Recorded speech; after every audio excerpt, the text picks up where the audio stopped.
നെയ്ച്ചോറും ബീഫും ആണ് ഇന്നത്തെ സ്പെഷ്യൽ. ബീഫ് കറി. അപ്പോൾ അത് നമുക്ക് എങ്ങനെ ഉണ്ടാക്കണമെന്ന് നമുക്ക് വീഡിയോയിലേക്ക് പോവാം.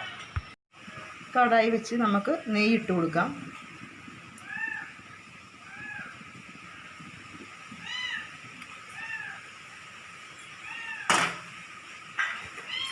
ചൂടായിട്ടുണ്ട്. അത് കഴിഞ്ഞ് 2 കഷ്ണം പട്ട,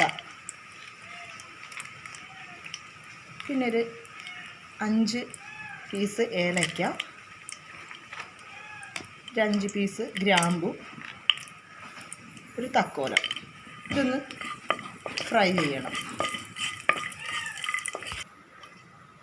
ഒരു പിടി സവാള കൂടി ഇട്ട് കൊടുക്കുവാണ്. അതൊന്ന് ശരിക്കൊന്ന് ഫ്രൈ ആയി കിട്ടണം. എടുത്തിരിക്കുന്നത് അപ്പോൾ ഈ ഗ്ലാസ്സിന് ഇരട്ടി വെള്ളമാണ് വേണ്ടത്. 2 ഗ്ലാസ് വെള്ളം. പിന്നെ അഥവാ വേകാതെ ഉണ്ടെങ്കിൽ നമുക്ക് ചൂടുവെള്ളം ബാക്കി ഒഴിച്ചു കൊടുത്താൽ മതി. അപ്പോൾ നമുക്കിനി ഇതായിട്ടുണ്ട്. ഫോൺ മാറ്റി.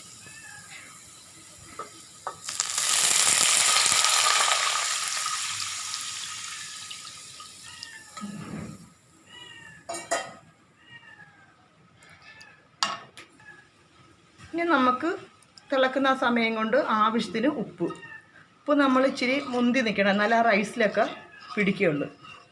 എന്നിട്ടൊന്ന് മിക്സ് ചെയ്ത് മൂടി വെക്കണം. ഇത് തിളച്ചിട്ട് വേണം നമുക്ക് റൈസ് ഇട്ട് കൊടുക്കാൻ. ഞാൻ പകുതി ലൈം എടുത്തുനിന്ന് ചേർക്കുവാണ്. അത് അരി തമ്മി ഒട്ടിപ്പിടിക്കാതിരിക്കാനാണ് ഒഴിക്കുന്നത്. ഇതൊരു ട്രിക്കാണല്ലേ ഇത്. നമ്മൾ എല്ലാവരും അറിഞ്ഞിരിക്കണം.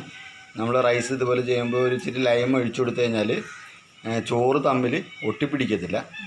ഇനി ഇതിപ്പം വെള്ളമൊക്കെ പോയി, നല്ലപോലെ വെള്ളമൊക്കെ പോയി ഡ്രൈ ആയിട്ടുണ്ട്. ഈ അരി നമുക്ക് ഇട്ട് കൊടുക്കാം. ജീരക റൈസാണിത്.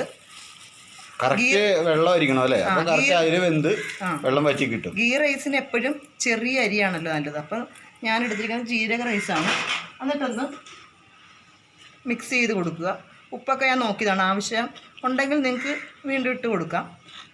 ഇനി ഈ വെള്ളത്തിൽ കിടന്ന് വേണം ഇത് വെന്ത് നല്ല പറ്റി കിട്ടും. 1 ഗ്ലാസ് അരിക്ക് 2 ഗ്ലാസ് വെള്ളം. 2 ഗ്ലാസ് വെള്ളം. പിന്നെ പോരെങ്കിൽ റൈസ് വ്യത്യാസമാവും ഒരു റൈസ്. അപ്പോൾ നമുക്ക് പോരെങ്കിൽ ചെറു ചൂടുവെള്ളം അല്പം ഒഴിച്ചു കൊടുക്കാം. അത് ലാസ്റ്റ് ഇങ്ങനെ വേവാണ്ട് വരുന്നത്. പിന്നെ നമുക്ക് മൂടി വെക്കാം.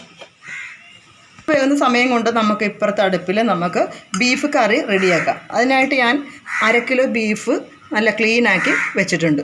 അത് നമുക്ക് ആദ്യമേ ഇട്ട് കൊടുക്കാം.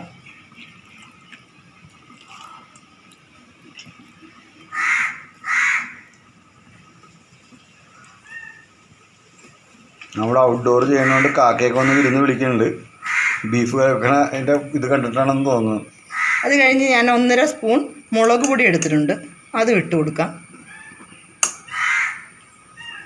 നമ്മുടെ സ്ഥിരം ഒരു അതിഥി ഉണ്ട്.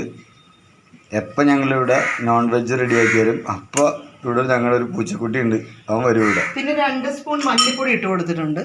പിന്നെ 1 സ്പൂൺ ഗരം മസാല. പിന്നെ ഒരു സ്പെഷ്യൽ ഇൻഗ്രീഡിയൻസ് ആണ് പട്ട, ഗ്രാമ്പു, പെരിഞ്ചീരകം, ഏലക്ക, തക്കോലം. ഇത് ഞാൻ പൊടിച്ചതാണ്, ചൂടാക്കി പൊടിച്ചതാണ്. നമ്മൾ ഗരം മസാല ഇട്ടതാണ് ഓൾറെഡി, എന്നാലും ഒരു ഫ്ലേവറും ടേസ്റ്റും വരും. പിന്നെ വേണ്ടത് 1 പീസ് ഇഞ്ചി, പിന്നെ ഒരു 10 വെളുത്തുള്ളി, 3 പച്ചമുളക്. ഇത് 3ഉം കൂടെ നമുക്കൊന്ന് ചതച്ചിട്ട് വേണം ഇടാനായിട്ട്. ചതച്ച് വന്നിട്ടുണ്ട് 3 ഐറ്റം കൂടെ, അതിട്ട് കൊടുക്കാം. ഇനി ആവശ്യത്തിന് ഉപ്പ് കൂടെ ഞാൻ ഇട്ട് കൊടുക്കുവാണ്. അത് നമ്മുടെ അളവിനനുസരിച്ചിട്ടാണ്. ഇനി അല്പം ലൈം ഒഴിച്ച് കൊടുക്കുവാണ്. അത് ഇറച്ചി നല്ലപോലെ സോഫ്റ്റായി കിട്ടും. നമുക്ക് ആ കുരു കളഞ്ഞിട്ട് വേണം ഒഴിക്കാൻ. ഞാൻ വെളിച്ചെണ്ണ ഒഴിച്ച് കൊടുക്കുവാണ്. വെളിച്ചെണ്ണയിലാണല്ലോ ഇത് നല്ലോണം. ഏകദേശം ഒരു വെളിച്ചെണ്ണ ആണെങ്കിൽ നല്ല ടേസ്റ്റുള്ള ഏകദേശം ഒരു 3 സ്പൂൺ ഒഴിച്ച് കൊടുക്കുവാണ്. നന്നായിട്ട് മിക്സ് ചെയ്യണം അല്ലേ? ഇനി ചെയ്യേണ്ടത് നമ്മൾ കൈ വെച്ച് തന്നെ നല്ലപോലെ മിക്സ് ആക്കണം. ആ മിക്സിങ്ങിലാണ് ടേസ്റ്റ്. ഇപ്പം കൈയൊക്കെ നല്ല കഴുകി നല്ല നീറ്റായി കൊണ്ടുവന്നിട്ടുണ്ട്.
വേപ്പില ഇച്ചിരി കൂടുതലിടണം.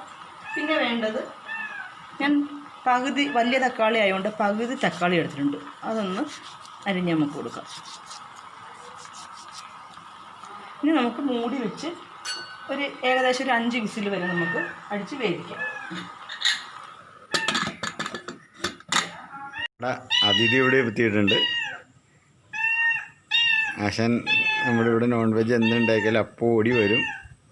സ്നേഹിയാണ്, നമ്മളില്ലെങ്കിലും വീടിന് കാവലാണ്.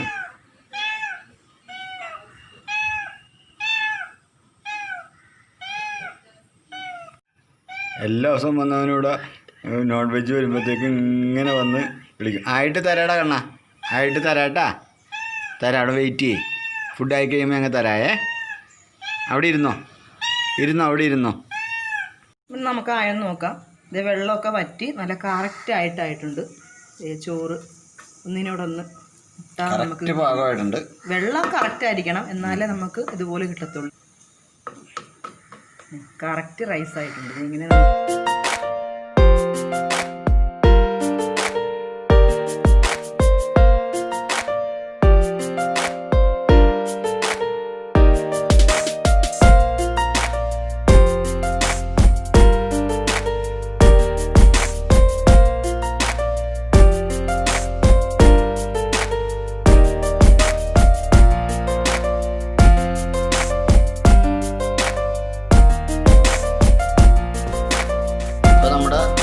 ചോറും ബീഫ് കറിയും റെഡി ആയിട്ടുണ്ട്.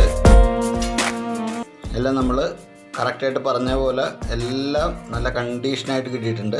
റൈസ് മറ്റേ ഒന്നിനൊന്നോട് തൊടാത്ത വിധത്തിൽ വെന്തിട്ടുണ്ട്. ബീഫും നല്ല കറിയായിട്ട് വന്നിട്ടുണ്ട്.